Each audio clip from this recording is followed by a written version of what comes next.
This is Joy News Prime with me, Carlos Caloni. Tonight, Health Minister Kweku Adjumamenu assures work on the Light General Hospital will commence soon without providing any specific date.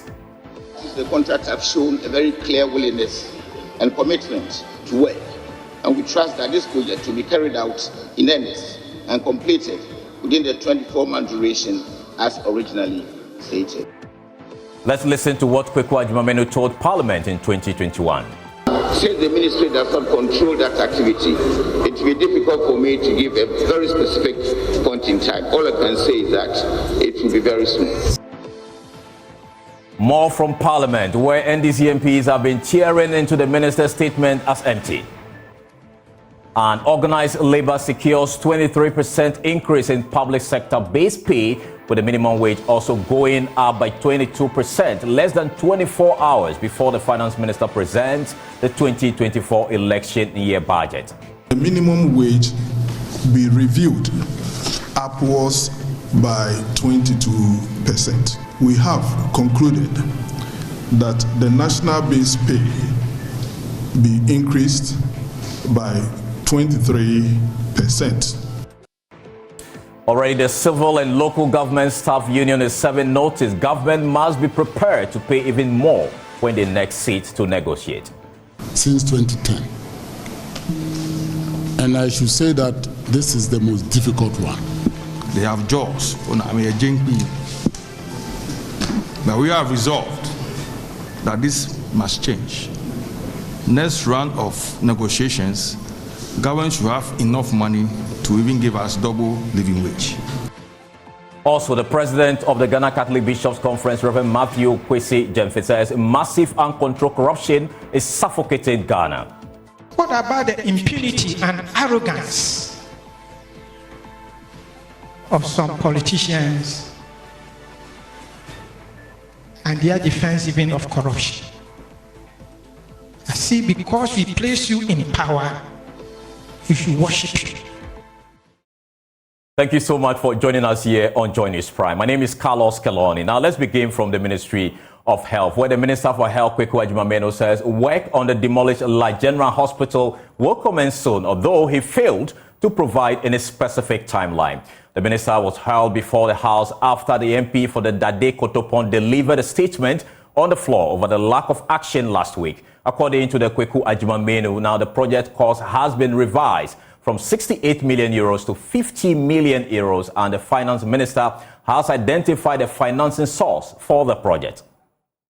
Mr. Speaker, at the 37th session of Cabinet, the President directed the Ministers of Trade and Industry, Health and Finance to find alternative sources of funding to recommence the project. Through the efforts of the three-man committee, the Minister for Finance has now identified funds locally to continue the project with the same civil works scope but a reduced price of 50 million euro. The contractors have resubmitted the advance mobilization guarantee to the Ministry of Health, which has been processed to the Ministry of Finance for payment. The project consultants and the ministry's technical team have met with the contractors to draw up a roadmap for the continuation of the project once the funds are received. The contractor indicates that once the funds hit the account, they will remobilize to site within 1 week. Mr. Speaker, so unfortunately, I couldn't get some of these and shown on the video, but there are materials on site worth over $8 million that the contractor has put there to recommence work with. They were mobilizing, they actually mobilized, they were on site when suspension happened. Now we have all these materials there. There are very few skeleton staff on the site, and now that they are going to get back to site, we believe the project will move very quickly. At this point, Mr. Speaker, all parties to the contract have shown a very clear willingness and commitment to work, and we trust that this project will be carried out in earnest and completed within the 24-month duration as originally stated. Now, Joy News features editor Jojo Kobna has been tracking the minister's pronouncement on the Light General Hospital since 2021. We bring you a set from Joy News' Tracker series. Times are wasting, times are wasting. You've got work to do, now's the time to do. In 2019, the government of Ghana pulled down the La General Hospital in the La Dade-Kotopon constituency in Accra because it had structural defects. The plan was to build an ultra-modern hospital for the people of La and also to serve other neighboring communities. At the sword-cutting ceremony, the traditional priest praised the government for this laudable project.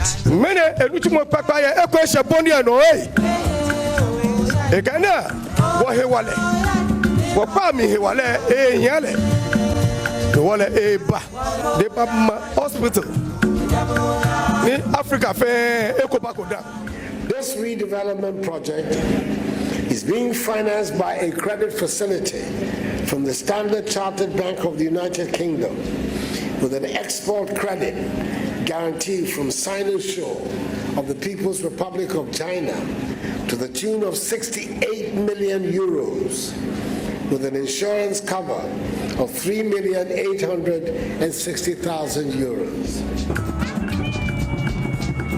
With the land already available for construction, the government estimated that the project will be completed in 30 months. The project, which was supposed to begin in August 2020, should be completed in February 2023. In the 26th month of the supposed construction timeline, which is October 2022, we flew a drone over the facility and it showed that the construction had not yet begun. In 2021, the Health Minister, Kweku Achiman-Menu, informed Parliament that government was working on insurance coverage for the project before work would commence. The contractor is insisting that not until Sinosure issues the insurance cover, they cannot move to site.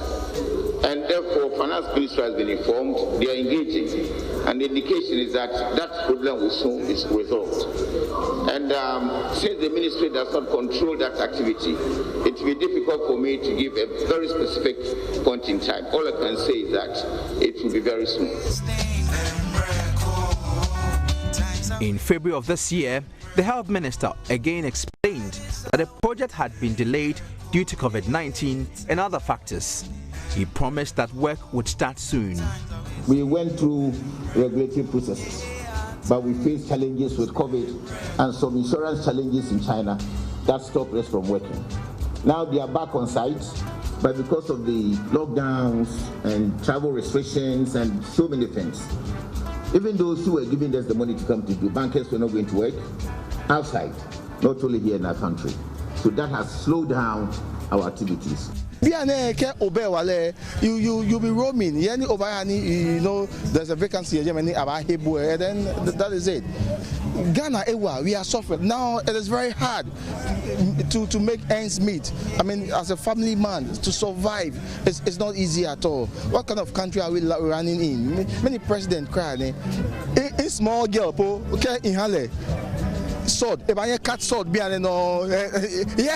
I mean, cut sword, so yeah. If that is a thing, I mean, sword, I'm cut sword, Tide continues to lash the coastline and recede. Time is running out, and residents are eager to see their hospital completed. Jojo Kobna, Joy News Tracker.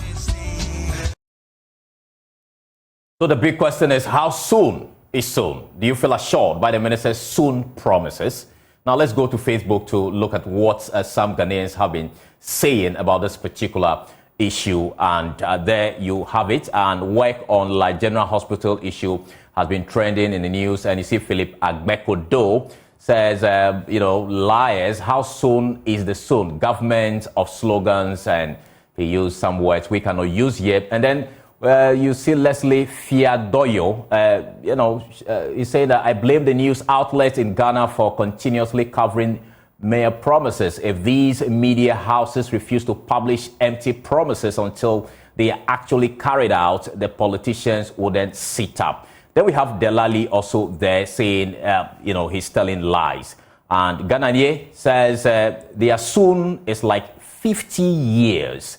That's how he understands the soon. And then we have another person, Wayome, saying we are tired of this soon. I mean, the word soon. Then and then we can go to the last one there.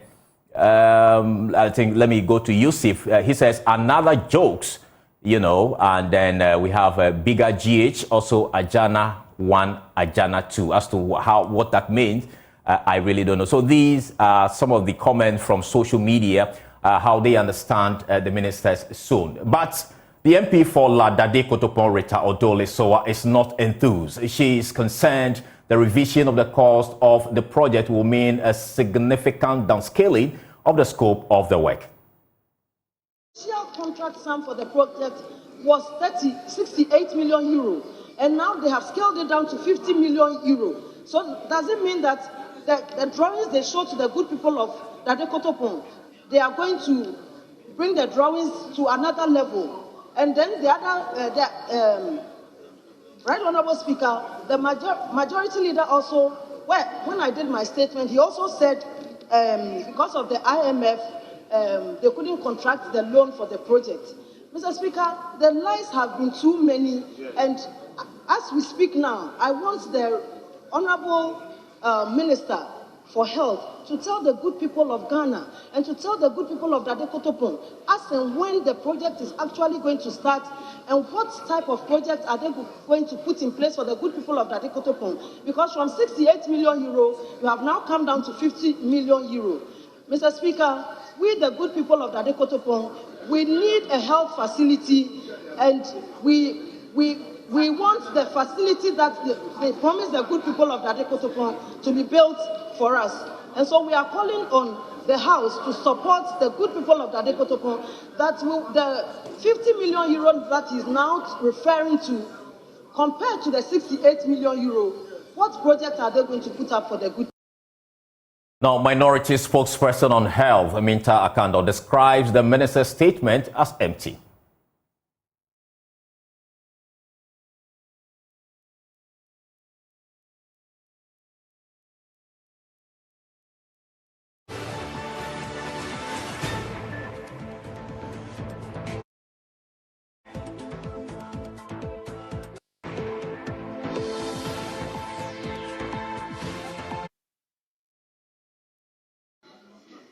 Gives no hope.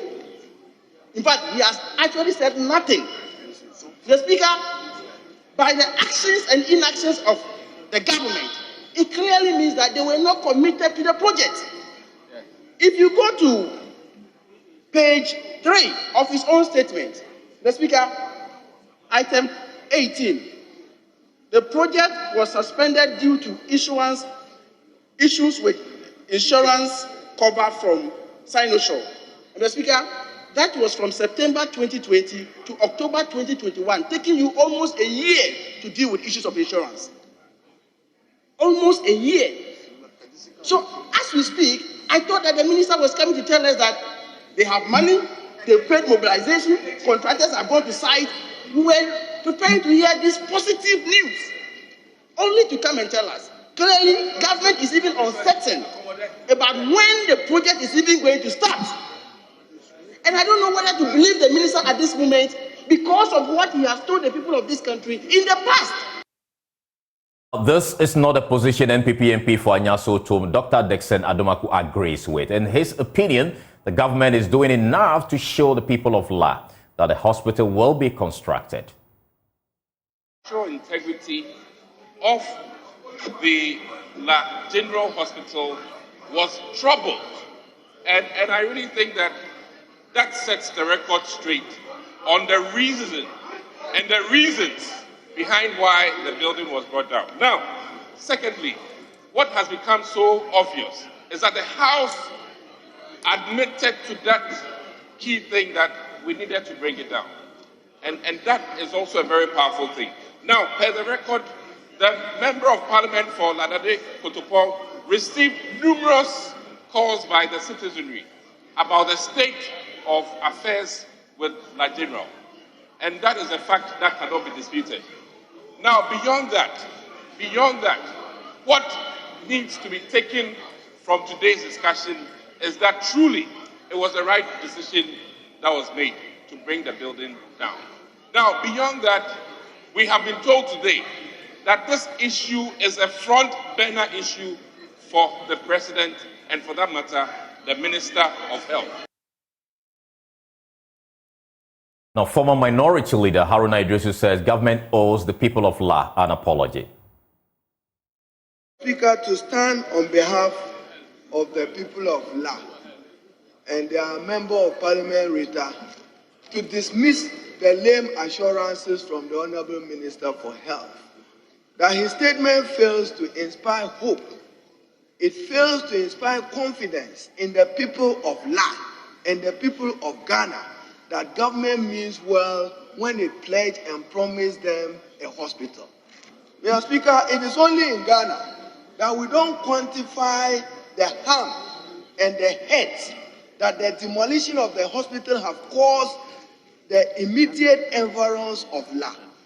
Infant mortality, aged persons who are gone because of their inability to access quality health care. That the minister must do. And Mr. Speaker, the Honourable Minister for Health, yours is not to come and state problems and share with us a video of statement of problems. Yours is to share with this House a solution. In your words, work will commence soon, unquote. What does soon mean to the people of La? That work will commence soon. You've said nothing, practically nothing. What is the usefulness of the statement?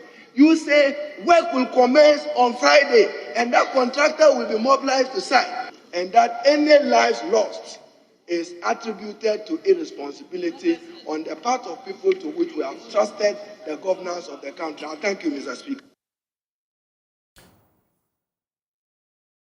Now, still in Parliament, a minority in Parliament is claiming government intends to burden the Ghanaians or with more taxes in the 2024 budget set to be presented tomorrow, according to the minority spokesperson on Mines and Energy, who is also member of the Finance Committee. John Jinapor, Finance Minister Ken Ofori-Atta has told them he intends to raise 12 billion cedis in revenue as part of the budget. But John Jinapor says his side will not allow this to go through. Now, former minority leader Haruna Idrisu, who is asking Ken Ofori-Atta to review existing taxes to give the private sector some breathing space. Ken Ofori-Atta could have for Ghanaians tomorrow would have been to announce that he has reached an agreement with external creditors in order that he will be able to save some $10.5 billion US out of the $29 billion US external debt. That will give him some fiscal space. But tomorrow, he's more likely to say that I'm near conclusion with external creditors, including China and Paris Club, on closure on this matter, which has become a requirement of the IMF for the release of the $600 million US bailout to add up to the initial $600 million US, which was released earlier. I think that we need the $600 million US badly before the end of November. So Ghanaians should expect a review of taxation. Now, we must also, as a country, all of us, including those of us in the NDC, must begin looking for answers as to how to deal with the continuous depreciation of the city. Now, it has been 48 hours of intense negotiations with organized labor, demanding a 75.1% increase in their base pay. In the end, the only got 23% increase, with the minimum wage also going up by 22%, just in time for the finance minister to finalize and present the 2024 budget in Parliament tomorrow. Of a tripartite meeting, which we also concluded on Monday. At the end of our negotiations at the tripartite level, we agreed that the minimum wage be reviewed upwards by 22%, i.e. from 14.88 cedis to 18.15 cedis, and also taking into consideration the agreement that as a nation we have with the IMF, and in making sure that we stay on course in achieving all the targets that we've set to achieve for ourselves, and also to get all the benchmarks right, we have concluded that the national base pay be increased by 23% between 1st January 2024 to 30th June 2024, and subsequently an additional 2% increment will be added to the 23%, making it 25%. Now, the Secretary General of TUC, Dr. Yauba, says this year's negotiations is the most difficult for him. He has been addressing a news conference. Single span salary since 2010. And I should say that this is the most difficult one. When we were entering into this negotiation, I knew it was going to be tough. The reason is the IMF. I'm very happy that finally, with the support the two leaders here got from our comrades, we have managed to get what has just been announced. I know that we all expected more, but the circumstances we have found ourselves in, we are satisfied that in spite of all the difficulties and the constraints explained by the Minister of Finance, the Deputy Minister for Finance, the Minister for Employment, the government has managed to give us this for now. We are agreeing to 23% from January to June 2024 and 25% from July to December 2024. We are confident that when the time comes for government to implement, there will not be any hassle. And I would like to assure you, as organized labor, this country is for all of us.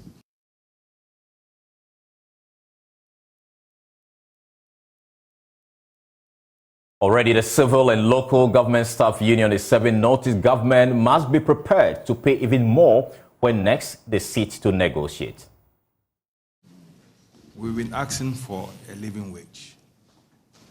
Government upon government, whichever color it is, I've always complained, no money, no money. They've given us all sorts of reasons. They have jobs. But we have resolved that this must change. Next round of negotiations, government should have enough money to even give us double living wage. And to do that, I think we have to look at the wastage in our system. We as labor, we are not going to wait for another year before we start talking about these things. I think we should start talking about these things now.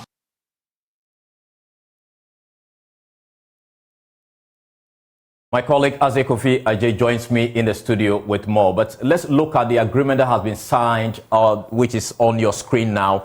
I'll ask Kofi, take us through. Let's see what they have been saying. Well, so if you look at the agreement signed between organized labor and government, it says that, between organized labor and government, so the government of Ghana, represented by the Fair Wages and Salaries Commission, Ministry of Employment and Labor Relations, and the Ministry of Finance. So you can see the tripartite committee there. So we have Fair Wages and Salaries Commission, Ministry of Employment, and then Labor Relations, and then also the Finance Ministry. Of one party there on the other hand. Then we have on the other hand the labor. That's organized labor, comprising workers, unions, associations, and institutions within the public service of Ghana. If you look at the next one, the agreements that they reach, you can go through the first one for us. Yeah, so where the parties negotiating as the Public Services Joint Standing Negotiating Committee have concluded a negotiation for the 2024 single spine salary structure base pay as follows. Now, let's look at the terms. All right. It says that the base pay on the single spine salary structure has been increased by 23% across board from January 2024 to June 2024. Okay. So it means that the first half of the year, public sector workers will enjoy an upward increase of 23% in their base pay across board. So it means once you find yourself in the bracket, you enjoy that. That's just for 6 months? For 6 months. The first half of 2024. And in the second half, that from July 2024 to December 2024, the base pay will be readjusted to 25%. So you have an additional increment of 2 percentage points in the second half of the year. Okay. Now, you can go. So in witness whereof the parties herein have set their names and hands this 14th day of November 2023, which means that it happened, not long ago. But tell us, what's the trend like from 2021, 2022 up to now? Is this trend any different? Well, a bit different because this is the first time in a long time probably that we are having this kind of split. Where it is not flat rate like we saw in 2023 where they were given a flat rate of 30%. If you can show that on the screen. So let's start from 2022. 7%, 2023, 30%. So that was a massive bargaining jump, power that they were able to get in 2023 when even in 2022, the economy was not really doing well. Government was actually complaining about the ballooning, compensation of employees and the wage bill, but they managed to give them 30% in 2023. Now, 2024, we all know IMF is in town. And I'm sure Labour, they were actually, when they requested for that 120%, they knew that at equilibrium, this will be where the whole thing will come from. So they started from high, 120%. Government says we can give you 15%, but they ended up getting this equilibrium value of 23% for the first half of 2024 and 25% in the second half of 2024. This is good news. But we've also been tracking the minimum wage over the years, right from 2012 to 2024. And you can see the upward rise from that 4 cedis, 48 pesos in 2012 to now 18 cedis, 50 pesos. Now, I'm sure it's based on this that you have your base pay increase from that 23%. Someone will ask, how will the public sector also benefit from this?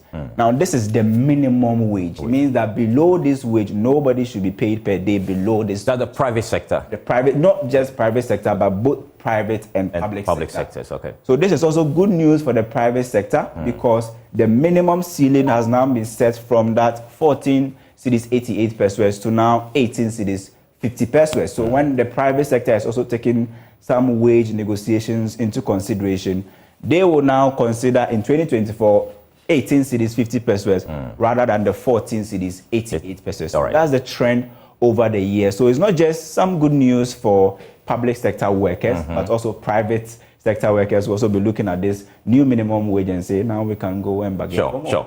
Thank you so much, my colleague Kofi Ajay, giving us those details regards to the agreement reached by the labor unions. Now, moving on, the president of the Ghana Catholic Bishops Conference, Reverend Matthew Jemfi, says massive uncontrolled corruption is suffocating Ghana. We'll tell you more when we return.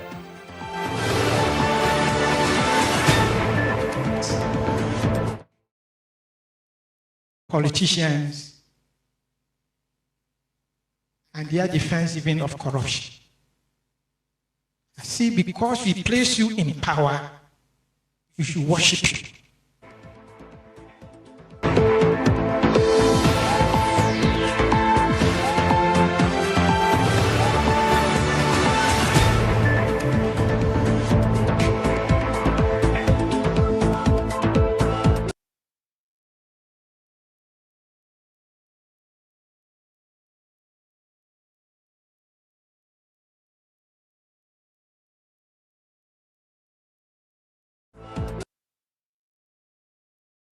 Welcome back and thank you so much for staying with us. Now, African leaders meeting in Accra have unanimously condemned the historical injustices, including slavery and apartheid, meted out to the continent and its people during the dark days of slavery. Now, the leaders have also called on slave masters and their descendants to return all resources that were looted from Africa during the transatlantic slave trade era. Now, at the Accra Reparations Conference, the leaders took turns to highlight how the slave trade has become a spanner in the work of the continent's progress and the need to make amends today. AU Commission Dr. Monique Nsanzabaganwa said the call for reparation is not necessarily to rewrite history, but to right the wrongs that have not been addressed for centuries now.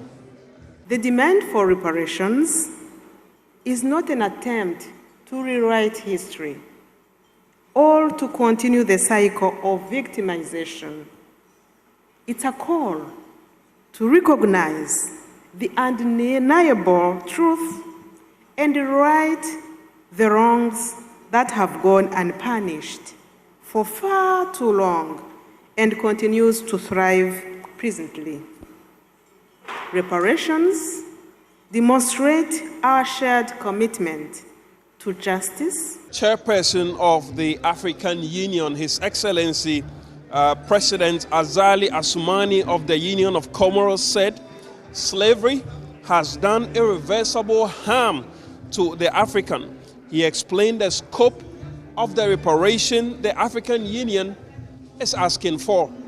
Financial reparations will make up for the harms just like it was been done in the CARICOM region. Reparations also involved initiatives which aim at strengthening the victim communities through education and the guarantee of equality in the face of opportunities for sustainable development for these communities who have for long been left behind. President Akufo-Addo on his turn said, being the first sub-Saharan African country to gain independence, Ghana owes a special responsibility to Africans in the diaspora. Thus, the need for the just call for reparation. When the British ended slavery, all the owners of enslaved Africans received reparations to the tune of some 20 million pounds sterling, the equivalent today of some 20 billion pounds sterling. But enslaved Africans themselves did not receive a penny. Likewise, in the United States of America, owners of slaves received $300 for every slave they owed. The slaves themselves received nothing. Native Americans have received and continue to receive reparations. Japanese American families who were incarcerated in internment camps in America during World War II received reparations. Jewish people, 6 million of whom perished in the concentration camps of Hitlerite Germany, received reparations, including homeland grants and support. So it is time for Africa, 20 million of whose sons and daughters had their freedoms curtailed and sold into slavery, also to receive reparations. For the unanimous call by the African leaders who gathered here is for the payment of reparation to African countries that suffered atrocities during the transatlantic slave trade, and also the return of stolen artifacts by Britain, France, and other European countries that led the charge during the transatlantic slave trade. This, according to speakers, would help chart a new course for the new African. Latif Idris, Joy News, Accra, Ghana. Away from that story, 3 days after two brothers were allegedly shot and killed by Forestry Commission task force at a community mining site in Mfante, the divisional office of the commission in the area remains shut. The youth of Pokukrom in the Ahafwano Southeast District and the family of two murdered brothers have issued a 4-day ultimatum threatening retaliation if justice is not served. But Emmanuel Bright-Kweku, who visited the area, report resident of Mfante fear the task force would return.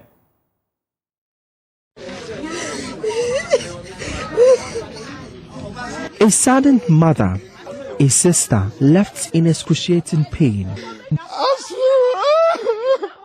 Wails continue to emanate from the home of Abdul Samed Razak, 35, and Hashmil Usman, 25, after the two were allegedly shot dead by security task force of the Forestry Commission at a mining site. The family is in pain.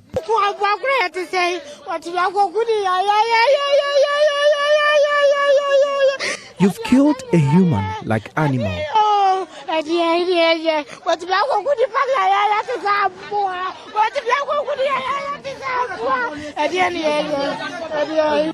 The two were protecting a mining site at Infante, a suburb in the Ahafo North municipality, when the security task force besieged them in a swoop. So we understand this is the very spot one of the deceased was laid when he was shot by the security task force right here at Infante. As you can see behind me, that's some equipment that were bent by the security task force when they came here. I haven't really cited much of operations happening, but the few people we found around tell us today there haven't been any working by the miners.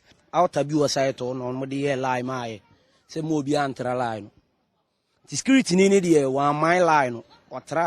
forestry officer drew a line on the ground that we shouldn't cross, but one of the deceased did not heed and went ahead to cross it. That's when they started shooting him.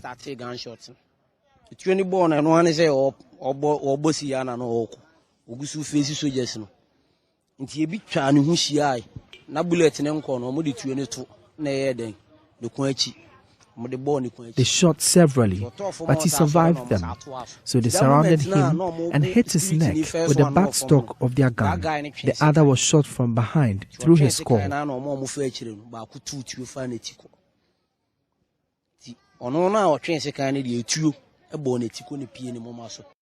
Some miners at the site sustained various injuries, with 4 critically wounded. In 2021, the Ministry of Land and Natural Resources commissioned a community mining scheme to be operated by the Enso group of companies. So this is the junction leading to the two mining sites.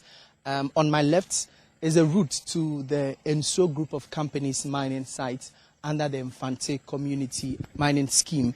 And this is also another route leading to where the incident happened. The miners, however, claim both sites are under the community mining scheme. But there are fears of a possible return of the task force to comb the community. Because gunshots, straight from site or more incident happen or site or from site straight to. We are scared because they might come back.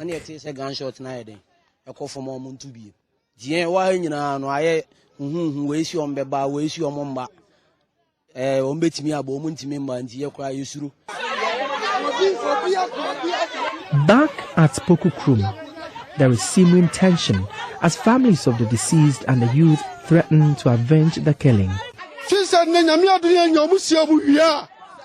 Justice. After burying them, we demand justice within 4 days. If it doesn't happen soon, we will retaliate.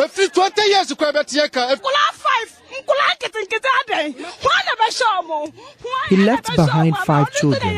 Who is going to take care of them?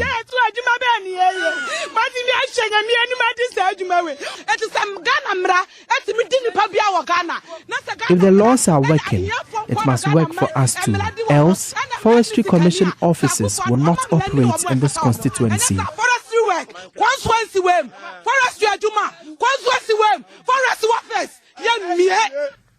Officers of the Forestry Division in the area are under lock and key following the threats. That's one of the checkpoints here for the Forestry Commission. And when we came, the occupant here, or the one who is guarding this particular place, is locking down this particular checkpoint.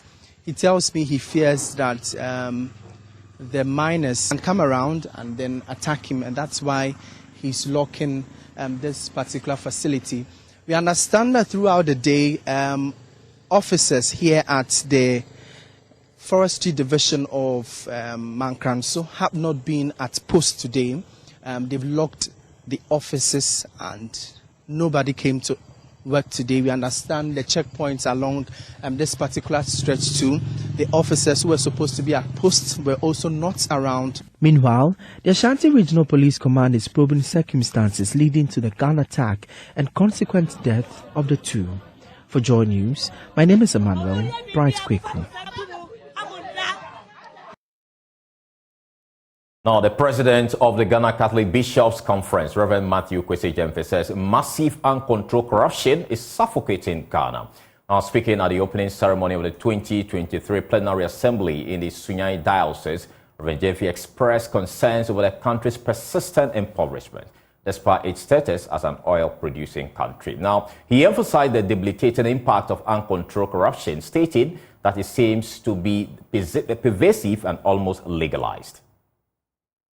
Witnesses to the accumulated wealth which those in power make in record time and as soon as they enter politics.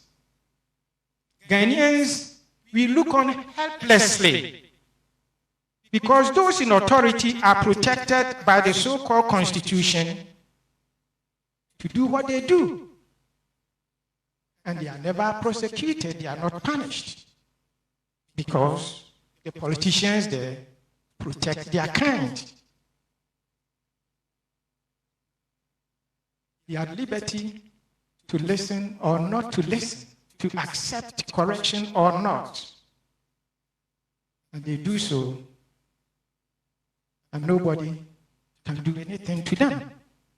And that is the system for a few.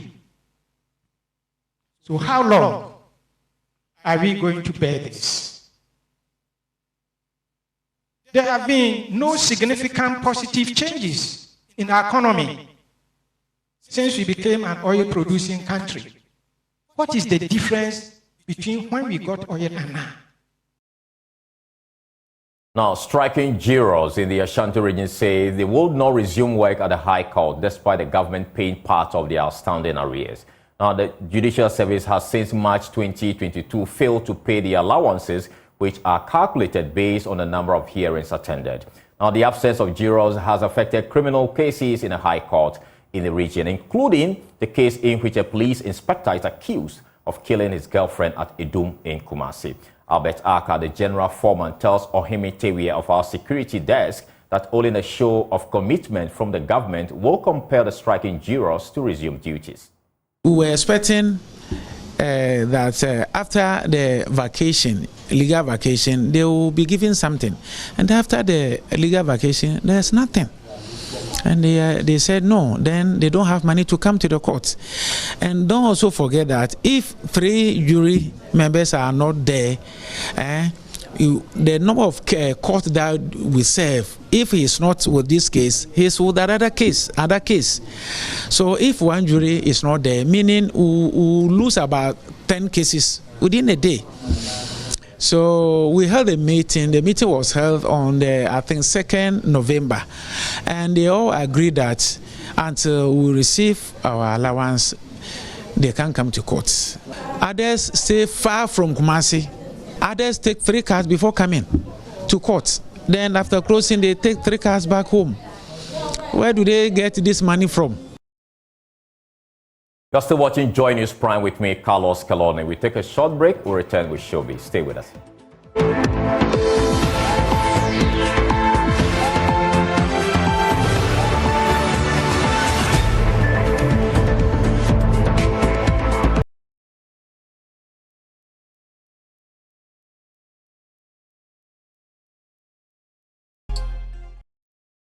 Welcome back. JQ Jacqueline is here with me in studio. Why were you emphatic about Jacqueline today? So I want to be sure people get that the name is Jacqueline, not just JQ. Okay, all right. Okay, so Showbiz. But first of all, before I go into what we have today, who are your best collaborations? What are your best collaborations when it comes to music? I think Stonebwoy and Davido. Okay, that would be Activate. Well, Ghanaian songstress Ifia has spoken about collaborations that has given her the biggest visibility in the music space. Now, Ifia, one of Ghanaian artists with the highest number of features and collaborations, said on Showbiz A to Z on Joy FM that her best collaborations are songs she did with Sarkodie. You're just saying that Efia is your favorite. Yeah. Well, I love her too. Yeah. Anyways, now December in Ghana is my favorite part of the year in Ghana. Why? Now, well, there are a lot of activities. There are a lot of places to go to, and I believe that there are a lot of things to experience in December in Ghana. Well, the Ghana Tourism Authority and the Beyond the Return Secretariat have officially announced the schedule of endorsed events for the December in Ghana. And Beyond the Return is a 10-year initiative and a follow-up to the successful Year of Return that started in 2019, which attracted thousands of visitors to Ghana. Now, the theme for the initiative is a decade of African Renaissance, and its foundation has 7 pillars that touch the areas of Ghana, which has been working in areas of strengthening relations with the diaspora community. Well, which of the events are you going for? I'm planning. There's I'm yet to decide. You said probably you don't want to go for the secular, but there is Made by Grace Sure. that you should probably attend. Sure. I'll look at it then and see what I can do. Okay. Thank you so much, JQ. And that's it for Showbiz. That's all we have for this hour. You can log on to myjoyonline.com for more stories. My name is Carlos Keloni. Emma Davis is next with Business Prime Business.